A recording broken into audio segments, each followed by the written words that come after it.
Bien, entonces empezamos.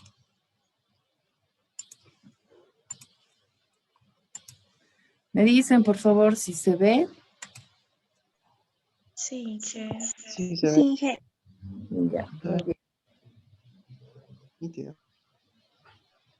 Un ratito. Bien. Bien, entonces, vamos a ver todo esta, en cuanto a lo que es la parte de la molienda, específicamente hablando del trigo, ¿ya? Y vamos a ver una parte pequeña de lo que es el arroz, en algunos procesos que sufre. Entonces, cuando hablamos de este proceso que va a sufrir el trigo, vamos a hablar de esta molienda que hemos visto, en general, las características, y vamos a entrar de forma más específica a lo que es la industria harinera, que va a comprender todos estos procedimientos. La limpieza que hemos visto, el acondicionamiento, la molturación o la molienda, y vamos a ver las harinas que se pueden obtener, que son las homogéneas y las integrales. Entonces, todo esto es lo que vamos a ir viendo. Entonces, con respecto a lo que es la molienda, ¿no? Vamos a hablar de forma general a qué corresponde todo este proceso, ¿no? Entonces, la molienda es la molturación, es un proceso.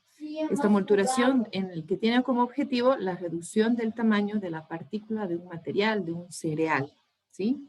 Para esto se utilizan diferentes tipos de molinos, ¿no? Estos molinos pueden ser de martillos, de cilindros, de piedra. Entonces, eso dependiendo del tipo de industria, ¿no? Si es una industria, si es industrializada, si es artesanal, entonces va a tener referida la maquinaria dependiendo de esas características. Luego, básicamente, el objetivo de reducir el tamaño de la partícula es, en la mayoría de los casos, separar, ¿no?, las partes externas del grano con el fin de obtener harinas principalmente blancas o refinadas, ¿sí? Para ese fin, entonces, se deben emplear ciertos procesos especiales, que eso es lo que vamos a ir viendo. Ahora, las harinas son obtenidas, que se obtienen, o así obtenidas, tienen un menor valor nutricional, ¿no? Por lo que les había explicado, reduce su valor nutricional. Entonces, principalmente esta reducción se ve en cuanto al contenido de proteínas, lípidos, fibra, minerales, vitaminas, ¿no? Hay una pérdida importante de esto. Pero la característica de esta harina es que tiene una mayor vida útil, ¿no? Por su menor riesgo de enranciamiento. Efectivamente, aún así, dependiendo de la calidad de esta harina, se pueden añadir algunos tipos de aditivos para mejorar, ¿no?, estas características, más que todo. Después, podríamos decir que en relación a esta etapa también, se van a ir dando una clasificación de lo que son los cereales más duros, los cereales más blandos, los cereales vestidos. Cada uno tiene ciertas características, ¿ya? Cuando hablamos, por ejemplo, en el caso de los cereales duros, ¿no? Este tipo de cereales, cuando se los muele, ¿no?, se los van a tener una característica, ya que su granulometría va a ser más grande, y a eso se les denomina como sémolas, ¿sí? Para la elaboración, por ejemplo, de snacks, de cereales, que normalmente se pueden utilizar bajo esas características al tipo de producto que les estoy nombrando. No se requiere que el grano sea demasiado reducido en cuanto a su molécula, a su tamaño, perdón. Luego está los cereales blandos, ¿sí?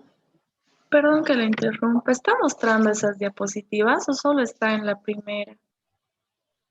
No, estoy en la primera y después ya les voy a ir mostrando, ¿ya?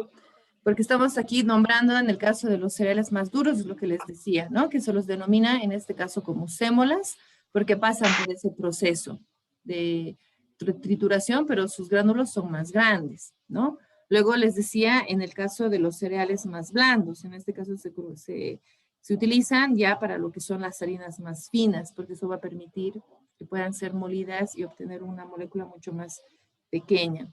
Y luego están estos cereales, que son los cereales vestidos. En el caso de los cereales vestidos, estarían, por ejemplo, el arroz, la cebada, la avena principalmente.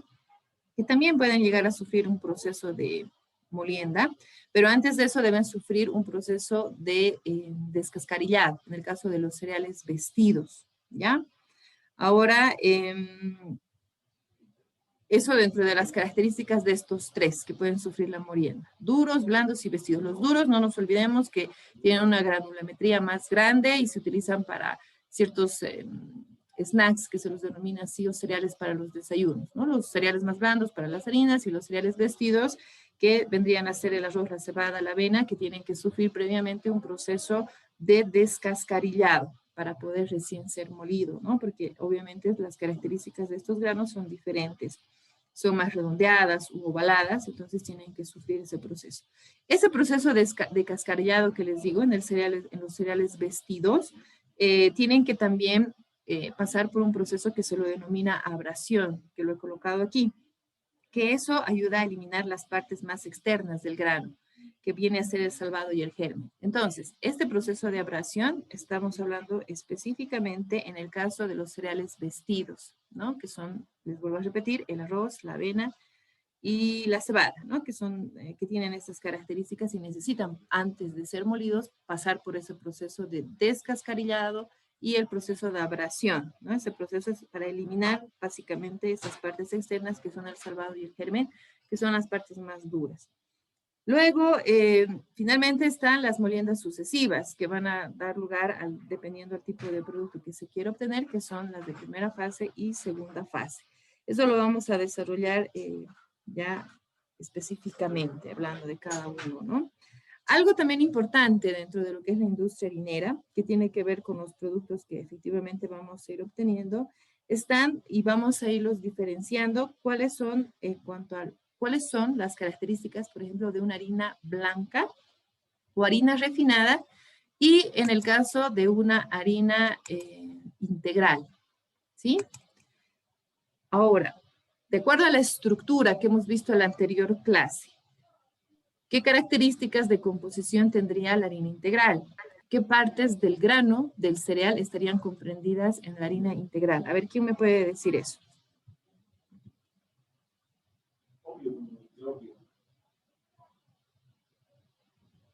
A ver, primero entonces, ¿cuál es la estructura del grano? ¿Cuáles son las partes más importantes que comprende el grano? Que hemos visto en la anterior clase.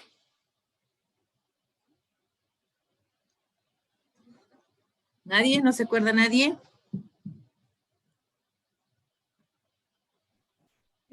Creo que era tres partes, Inge, el salvado, el endospermo y el germen, Sí, ¿o no?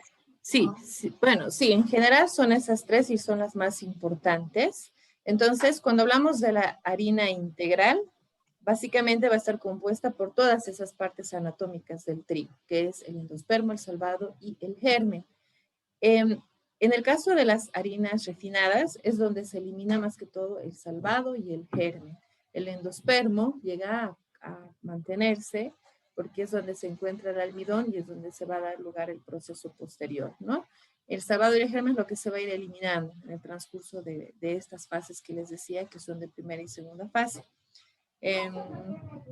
Con el objetivo de moler mejor el salvado si es una harina integral, es decir, la primera fase se busca romper el grano y separar el salvado del endospermo, ¿ya? Y la segunda fase es más que todo ya ir reduciendo el tamaño del endospermo, ¿no? Para obtener el producto final. Bien, luego tenemos lo que viene a ser con respecto a la industria harinera, ¿no? Que tiene que ver con la limpieza del grano, como habíamos dicho, la multuración, humedecer este grano, triturarlo, y esta trituración tiene que estar relacionada con distintas fracciones, con molinos de compresión, con silos, con reducción del tamaño de la partícula. Entonces, cuando hablamos de la limpieza, vamos a ver en este caso cómo se debe proceder y cuáles son las etapas que normalmente se pueden considerar dentro de lo que es esta limpieza. Luego está lo que es la molturación, que una vez eliminadas todas las impurezas del trigo, se debe humedecer previamente para que exista un mejor proceso de este, ¿no? Lo que les decía, que se conocía con el nombre de acondicionamiento, que lo vamos a ver de forma más específica. Entonces, este trigo va a pasar a su fase de lo que viene a ser la trituración, ¿sí? Ahora, en esta trituración vamos a ver algunos molinos. Las maquinarias, más que todo, si las voy a nombrar, es con el objetivo que se las conozca de forma general, ¿no? No es tampoco que ustedes tengan que conocer específicamente qué maquinaria, pero sí para que tengan un conocimiento general de eso. Esto porque en esta fase de trituración se van a obtener distintas fracciones, ¿no? En cuanto a las calidades, más que todo de las harinas que se van a obtener, que ya les había nombrado. Entonces eso. Entonces vamos a empezar con la que es la limpieza, ¿no? Entonces, efectivamente, cuando el grano llega a la empresa, ¿no? O a la industria, entonces es un grano que está sucio, que está infestado, que está,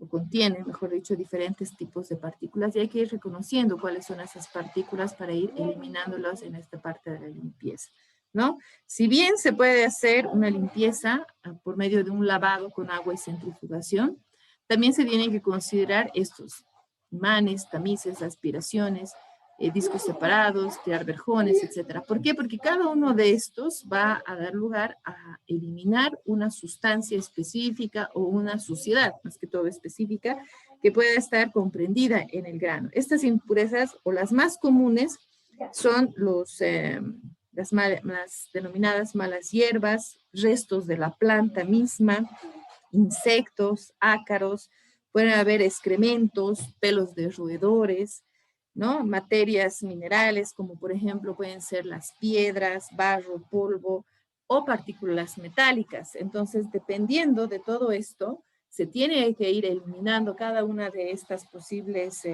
impurezas que se presentan en el grano, y para eso tiene que pasar por diferentes procesos, ¿no? Esto para garantizar la calidad de que el grano esté ingresando al proceso completamente limpio, ¿no? No va a dar lugar a una posible contaminación en el proceso, porque estas impurezas están en la parte externa del grano.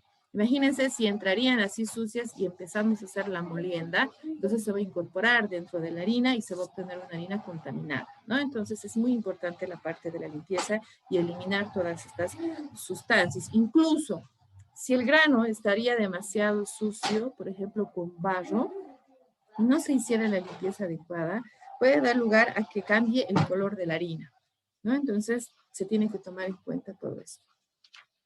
Efectivamente, el ingreso del grano se evalúa, ¿no? Para dar lugar a qué procesos se van a, si van a ser todos también o solamente algunos. Bien, entonces eso, ¿no? No nos olvidemos que cada uno de estos procesos, imanes, si hablamos de imanes, entonces, ¿qué es lo que va a dar lugar? A separar los metales, ¿no? Las partículas metálicas, obviamente, que pueden estar presentes en el grano.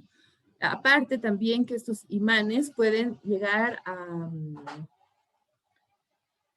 ¿cómo se puede decir? A estropear las máquinas, ¿no? Porque pueden generar chispas y pueden generar ciertas desventajas en la maquinaria si constantemente se estarían procesando, no se estarían eliminando, mejor dicho, estas partículas metálicas. Luego está, por ejemplo, en el caso de los tamices, que efectivamente van a ir eliminando ya diferentes tipos de impurezas, como por ejemplo pueden ser ya algunos insectos, piedras, malas hierbas, ¿no? Que ya se pueden ir eliminando ya en los tamices. Ahora las aspiraciones, dependiendo de la densidad de las diferentes impurezas, se pueden ir aspirando por medio de una circulación de aire y se van a ir eliminando.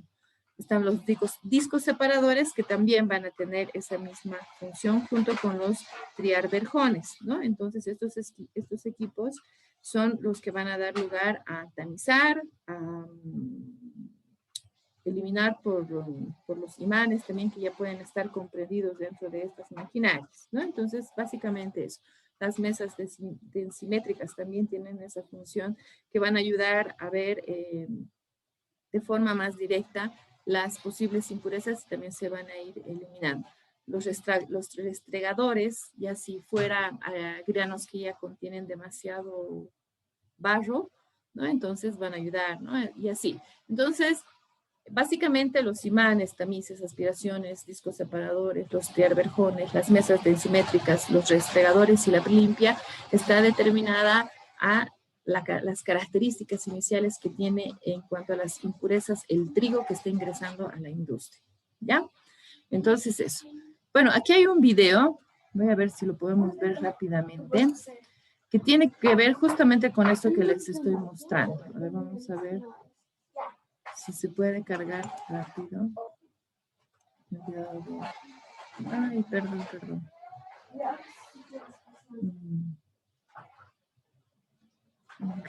Un ratito, voy a ver.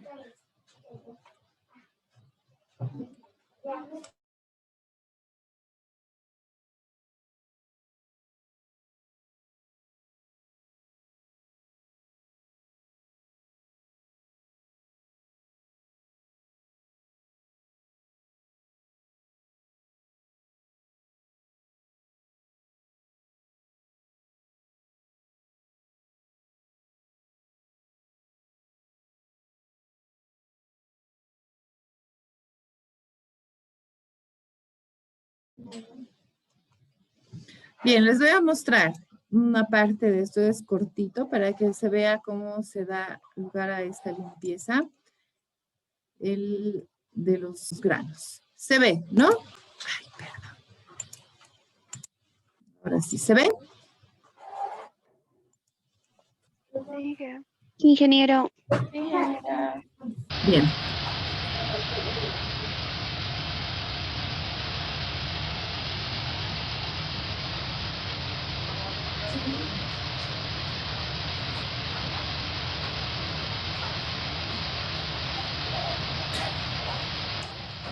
Estos son los tamices, ¿no? Para tamizar.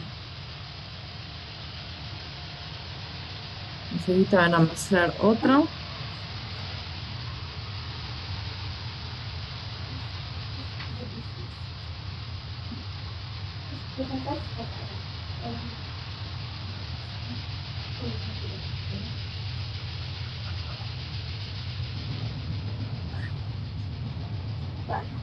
Y ahí se van quedando las impurezas, ¿no? Y van pasando los granos ya más limpios.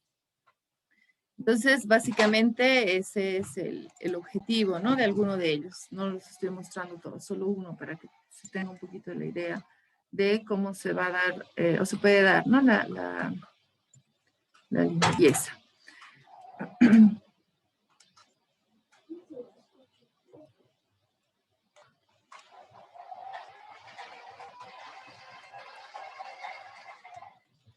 Bien, entonces vamos a continuar. Se ve la presentación, donde estábamos, ¿no?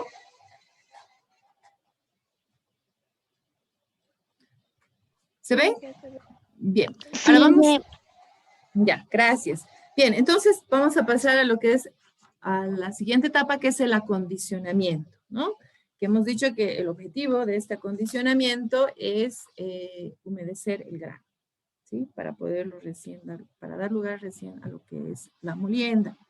Entonces, la forma en cómo se va a dar lugar a la humectación del grano tiene que estar dirigido al tipo de grano para poder obtener la humedad que se necesita. No puede sobrepasar esta, ¿no? Porque si sobrepasa, entonces efectivamente no se va a producir una buena molienda y ya se va a ver afectada la calidad de la harina final, ¿no? Del producto final.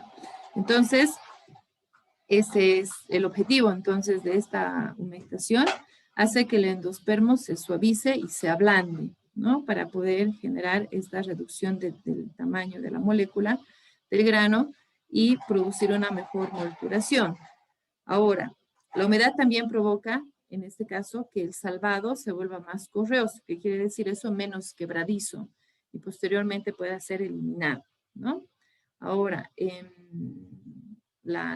los porcentajes de humedad, dependiendo del trigo, pueden estar relacionados dentro de esos valores, ¿no? Porque hay trigos que son blandos y trigos que son duros.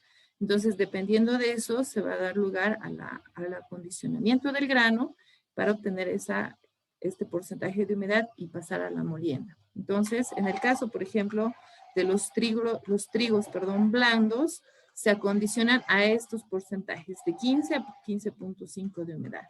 En el caso de los trigos ya más duros, entonces el porcentaje ya van a ser mayores, de 16 a 16.5% de humedad.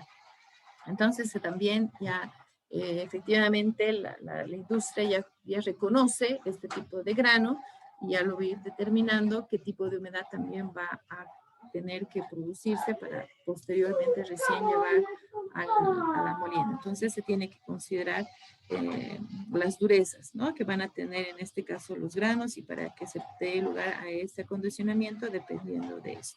Ahora, los periodos, en este caso, de reposo en el agua, ¿no?, para generar esa humectación, entonces va a ser diferente, ¿no? Si yo tengo un trigo duro, un trigo blando, perdón, que tengo que llegar a una humedad de 15 a 15.5%, entonces va a tener que estar un tiempo en torno a 6 a 9 horas, ¿no?, reposando en agua, ¿no? Mientras que en el caso de los trigos más duros, o también denominados vítreos, requieren de mayor tiempo, que tienen que estar ya a 24 horas, ¿no?, para que esto ayude a acelerar la penetración de humedad sin deteriorar la calidad panadera de las futuras harinas, porque si se sobrepasa el porcentaje de humedad, efectivamente se va a ver afectada la calidad de la harina que se va a obtener, como ya les había dicho, ¿no?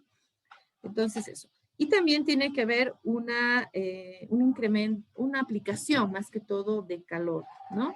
Esa aplicación de calor tiene que ser hasta 45 grados centígrados en ambos casos, ya sea el de 6, es decir, si es de 6 a 9 horas que está relacionado a un trigo blando, tiene que estar a una temperatura de 45 grados. Si es en el caso de un trigo duro, que tiene que estar en 24 horas sumergido en agua, entonces tiene que estar a una temperatura también de 45 grados centígrados, ¿no? Entonces eso es básicamente lo que se tiene que tomar en cuenta en cuanto a lo que es el acondicionamiento, ¿ya? Para humedecer entonces el grano y poder recién pasar a la etapa de la molturación o de la molienda y generar una harina de buena calidad. Y se está considerando entonces lo que se representan las diferentes durezas que pueden encontrarse en el trigo, ¿ya? Entonces, eso en cuanto al acondicionamiento.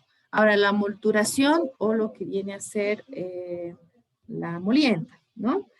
En el caso de esta molturación vamos a considerar dos fases. La primera fase, que es principalmente la trituración, y la segunda fase, que es la compresión, ¿ya? ¿A qué se refiere la primera fase, es decir, la trituración? Más que todo, su función principal es separar el salvado del endospermo, ¿sí? Efectivamente, también se va a dar una reducción del tamaño de la partícula, dependiendo del tipo de molino que se vaya a utilizar, ¿no? Eso es, depende de la fábrica o de la empresa a la que, y el equipo que va a tener para dar lugar a esta primera etapa de la trituración, que pueden ser rodillos, piedras. A veces estos rodillos pueden ser de 4, 6, hasta 10 cabezales que van a generar una molienda dependiendo efectivamente del producto final, ¿no?, al que se quiera llegar. Y el salvado es lo que se va a ir eliminando, ¿no? Luego está la segunda fase, que es la denominada compresión, ¿no? Y a diferencia de la primera, su objetivo es reducir el tamaño de la partícula del endospermo, ¿no? Aunque todavía debe eliminarse una cierta cantidad del salvado y del germen, pero su objetivo principalmente es reducir el tamaño del endospermo. Ahora, voy a utilizar esta imagen que ustedes tienen aquí, que tiene que ver más que todo con esto que decíamos en relación a la trituración. Hay diferentes molidos que se va a ir dando, ¿no? Una vez que ingrese el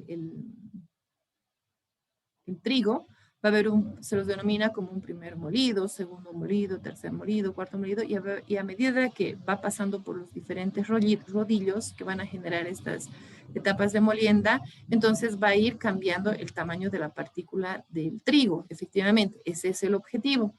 Y a medida que vaya sucediendo eso, también se va a ir dando lugar a la eliminación del salvado y el germen. Cuando hablamos, obviamente, en el caso de obtener una harina blanca o refinada. Ese es el objetivo de este procedimiento que estamos nombrando, ¿no? Si bien se hace el acondicionamiento, es para poder también, como les había dicho, separar el salvado y el germen y poder obtener el endospermo de mejor forma y eliminar fácilmente el salvado y seguir con el proceso de molienda, de la reducción de la partícula, hasta obtener lo que es la harina refinada o blanca. Y a medida que se va dando este proceso, ya se pueden ir obteniendo la harina integral y en sus diferentes subproductos, ¿no? ¿A qué me refiero? Que hay harinas integrales que son más oscuras, hay otras que son menos oscuras, o puede haber una mezcla también de una harina blanca refinada con una integral, generando otro tipo de características. Todo esto obviamente tiene que pasar por un control de calidad en un laboratorio para ver qué características de, por ejemplo, fermentación pueden tener para ser usados en la panadería o en algún otro tipo de obtención de un producto procesado, ¿ya? Eso entonces en cuanto a lo que es la molienda. Ahora vamos a ver en cuanto a lo que son estas harinas, que se las denomina como harinas homogéneas. Entonces, más que todo estaríamos hablando de una clasificación, ¿no? De harinas que van a tener ciertas características, ¿no? Que está relacionada más que todo las harinas homogéneas en su fuerza panadera. ¿A qué se refiere esta fuerza panadera? Es en la cantidad de gluten que va a tener en su dentro de su composición. Es decir, cuanto mayor cantidad de gluten contengan, entonces va a tener mayor fuerza panadera, ¿no? Va a generar mayor fermentación, va a ser más fácil utilizarlo en cuanto a estas características para lo que es la elaboración del pan. A medida que va reduciendo esta fuerza panadera, entonces puede ir reduciendo la calidad del pan, si es que se va a asignar esta harina a la elaboración del pan, porque sabemos que se puede asignar a otro tipo de productos que no requieren fermentación, como es en el caso de las pastas, de las galletas, etcétera, ¿ya?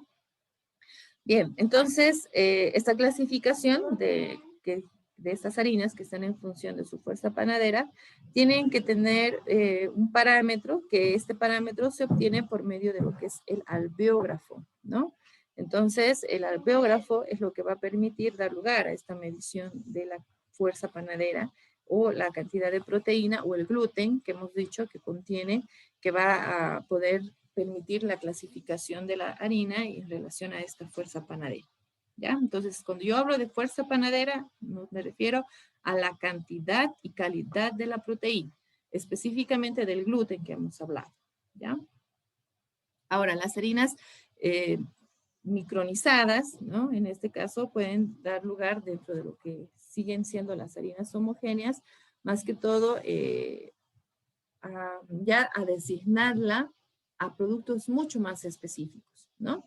Por ejemplo, ya efectivamente tiene que ver con una reducción mayor, mejor dicho, del tamaño de la molécula, ¿no? Se tiene que reducir en moléculas mucho más, en partículas mucho más pequeñas, y se va a ir designando, por ejemplo, a elaboración de bizcochos, que se los denomina bizcochos espuma, que son bizcochos que tienen un diámetro bastante importante en el momento de la fermentación, que son bastante altos, a eso me refiero, ¿no?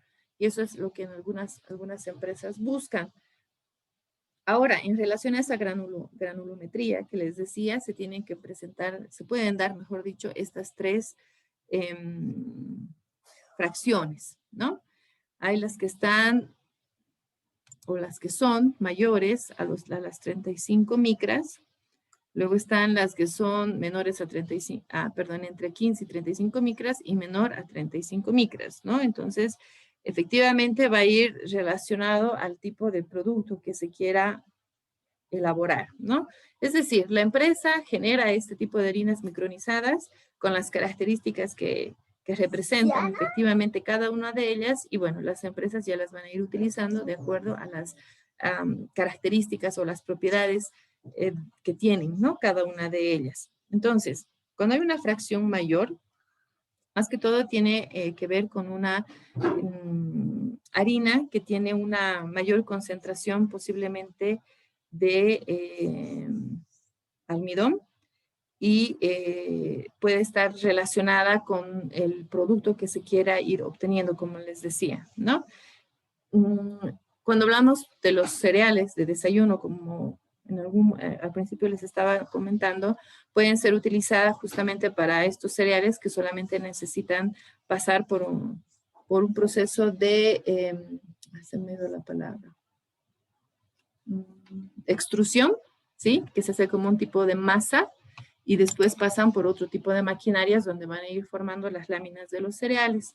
En algunos casos puede ser una harina con harinas micronizadas que pueden ser entre 15 a 35, puede ser mayor a 35 también. No va a haber una diferencia en el producto final.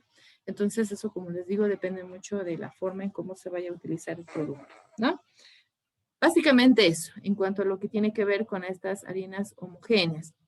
Luego, en el caso de lo que son las harinas integrales, ya lo hemos nombrado. Básicamente vamos a ser más específicos en esta composición. El grano va a contener dentro de lo que hemos hablado de la estructura del grano, un 82% de endospermo, ¿no? Luego va a estar de 72 a un 75% que va a estar relacionada con la calidad de la harina o del cereal. Puede ir variando, ¿no? El 82% del endospermo puede ir variando dependiendo del tipo de cereal. Lo mismo en el caso del salvado, que puede ser de 25 a 28%. En algunos casos, la harina integral puede ser micronizada, ¿no? En cuanto al salvado, es decir, ir reduciendo lo más que se pueda el salvado.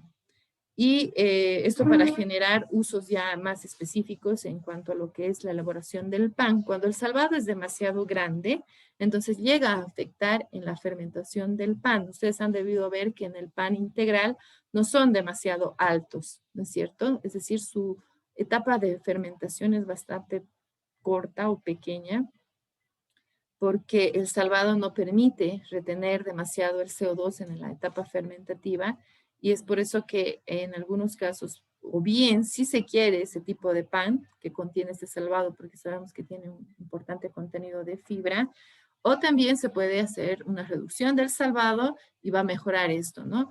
En este caso no quiere decir que tenga menos fibra, sino que el salvado está más triturado, nada más.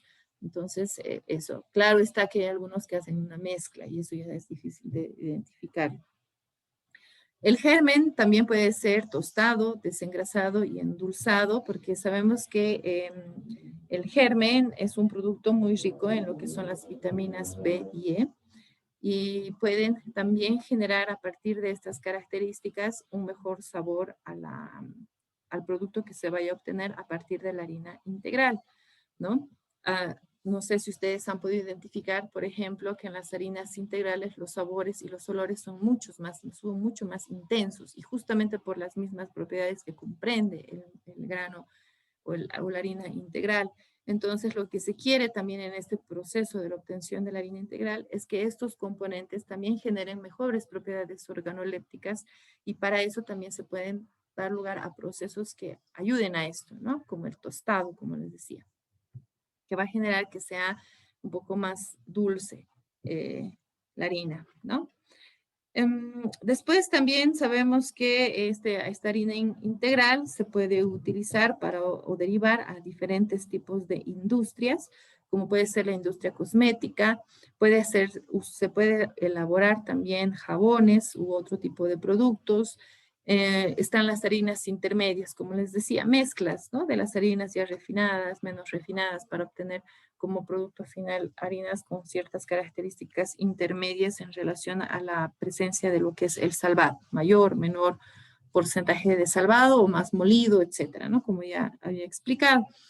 Y básicamente está referido a eso, ¿no? A que estas harinas integrales también comprenden una mayor propiedad o valor nutricional dentro de su composición. ¿Por qué? Porque están dentro toda su estructura anatómica del grano que representa efectivamente sus propiedades nutricionales. En el caso de las harinas refinadas o blancas, ya se van eliminando principalmente el salvado y el germen, donde comprenden estos nutrientes que estamos nombrando. Y en el caso de las harinas refinadas, es mayor cantidad de almidón Y es por eso que se hace el enriquecimiento, se hace una adición de lo que viene a ser vitaminas, minerales, etcétera, ¿no? Para poder equilibrar esa pérdida en cuanto al momento que se ha quitado el salvado y el gel. Bien, eso entonces en cuanto a lo que son la obtención de la harina a partir del trigo. Ahora vamos a ver sobre lo que es el arroz, que vamos a ver estos estos 5, que es en cuanto al procesamiento del arroz, la preparación del grano, el descascarillado, el blanqueado y polido, la calidad del arroz, ¿no? Vamos a ver a qué se refiere, y algunos otros arroces con respecto a este proceso también, ¿ya? Bien, entonces, hemos dicho que el arroz está clasificado como un cereal duro, ¿no? O revestido también, denominado así. Es así que también, es por eso que tiene que pasar por este proceso de lo que hemos denominado como descascarillado. Entonces, para esto tiene que haber una preparación del grano también, así como en el caso de lo que decíamos del acondicionamiento, en el caso del trigo, en el caso del arroz tiene que haber una preparación del grano para poder recién pasar a lo que es el descascarillado. ¿A qué se refiere? Lo mismo. A un primer punto que se tiene que considerar es elevar la humedad del grano, ¿no? Esta tiene que ver entre 20 a 25%. También tiene que ver con un secado posteriormente para ir reduciendo esa humedad, que tiene que ser entre 12 a 14%. Creo que tengo más adelante una foto o un video, les voy a mostrar cómo se obtiene el grano de arroz, ¿no? Es bastante húmedo y contiene un revestimiento bastante grueso, ¿no? Es decir, su salvado es bastante grueso y es muy difícil de quitar cuando este se seca. Entonces, en el momento que se tiene que quitar es cuando está en esa etapa de humedad, más que todo en el momento de la recolección, y desde ese punto ya poder hacer el secado. Ahora, si se ha obtenido ya demasiado seco, entonces se tiene que elevar la humedad y después obtener ese porcentaje que es aproximadamente de 12 a 14%. ¿Ves? Por eso que ya estaríamos hablando de que en el caso de la etapa del equilibrio de la humedad que tiene que tener el arroz, tendría que estar relacionada principalmente con este secado, que puede ser rápido o puede ser lento, ¿no? Eso depende de los equipos que contenga la empresa. Así que en el caso, por ejemplo, de lo que viene a ser un secado rápido, en ambos casos tiene que haber una circulación de aire caliente para irlo secando, ¿no? Entonces, en el caso del rápido, el aire caliente tiene que estar a una temperatura de 55 grados centígrados, ¿no? Cuando hablamos del secado rápido, a 55 grados hasta alcanzar 18% de humedad, en el caso del rápido. En el caso de lo que viene a ser el lento, se puede hacer con una circulación de aire a temperatura ambiente, donde se va a llegar a los niveles de humedad deseados, ¿no? Entonces se puede dar bajo estas dos características. Un poquito, por favor.